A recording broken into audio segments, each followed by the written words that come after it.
Brian Wilson, Mary Catherine Ham, Brian Neiman, today's newsmakers, and you, the Morning Majority.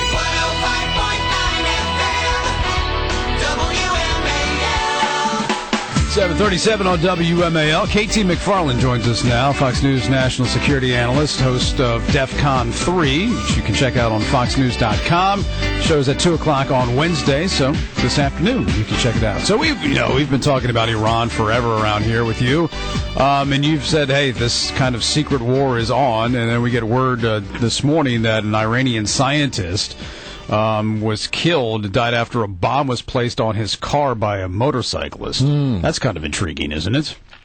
Well, it's the same thing that's been happening. I mean, we are already, to a certain extent, at war with Iran, but it's a covert war. Right. And by we, I mean the West. Israel, the United States, Europe. We're sabotaging their nuclear program. Scientists are gone missing. They've sent assassination squads to Washington to kill diplomats. They've nabbed yet again another American, this young man who used to be a Marine, who's an American citizen born in the United States of Iranian parentage, and condemned him to death. So this is all bubbling up, and I think 2012 is the year of reckoning with Iran. We've been talking about it for years. This is the year that it's going to happen. And a year from now, we're going to be talking, and Iran will either have nuclear weapons and in so doing ignite a nuclear arms race in the Middle East, or we will have figured out how to stop them, either bombing their nuclear sites, continuing with this covert war, or finding some third option. So I think it's bomb Iran, let Iran get the bomb, or can we find a third option? And both Bush and Obama administrations have struggled for the last 10 years to find a third option. I think we have one now where we didn't, but that's where the struggle has been. So this bomb that was placed on the car of this nuclear scientist is a magnetic bomb in apparently a very focused device, which indicates, this is fairly fairly sophisticated. Does this have the fingerprints of the Israelis in your mind? Well, I don't want to. I think it would be irresponsible of me to say who did it. But it's likely to be an enemy of Iran, so it's going to be, who are the suspects, right? Well, it'd be us or Israel, I would guess, yeah. American, Israeli.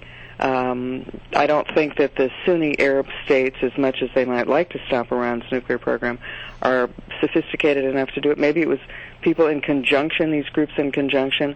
I don't know, but let's assume that it's got to be a combination of Israeli, American, European, maybe some Iranian enemies in the Gulf region. But I think the first country I named is the most likely. Yeah. What does it mean that this American was sentenced to death in Iran as a possible spy, and is that heightening? Well, they want to. For them, this is a bank account. Right. I mean, this guy is like somebody he's a savings account for them. He's something that they can draw on later. They've taken the guy. Is he a spy? General Michael Hayden was on Fox News 2 days ago, former head of the CIA, and he was asked, is he a CIA agent? And Hayden said, well, I'm not knowledgeable. I'm out of the CIA, and if I were knowledgeable, I couldn't tell you about it. But what I can tell you, I think it's highly unlikely this guy is a spy. But he was nabbed. Now, the hikers, do we think they were spies? The American hikers who were released last year, but who were nabbed about a year and a half ago. The Iranians look around, grab somebody, say they're spying, give them a trial, condemn them to death, and then sit around waiting for the United States to give some concessions that they can trade them for. And the reason the United States has a long-standing policy of not negotiating for hostages is because that you give something up to get your citizen back. Then what happens? Then they're going to have another couple because they realize it's a currency that they do want in their bank. And I think the Iranians have done this as a trade. Now, what are they going to trade this guy for? Who knows? Maybe what they want to trade him for, maybe they want him and a few others, maybe they want to trade them for the sanctions. The sanctions, and the reason that, by the way, this is the year of reckoning is not only is their nuclear weapons program reaching that level of maturity, but because of the sanctions that the Brits imposed right before Christmas, which is why the Iranians attacked the British embassy in Tehran. It's the sanctions that Congress forced President Obama to sign New Year's Eve. And it's the one that the Europeans have said they're going to impose at the end of this month. These sanctions, we've had sanctions before, they haven't worked. These sanctions are different because they're like a blockade of Iran's oil. But instead of using battleships to blockade Iran and its oil, it's using the banking system. So within a short period of time, Iran is not going to be able to get its oil to market.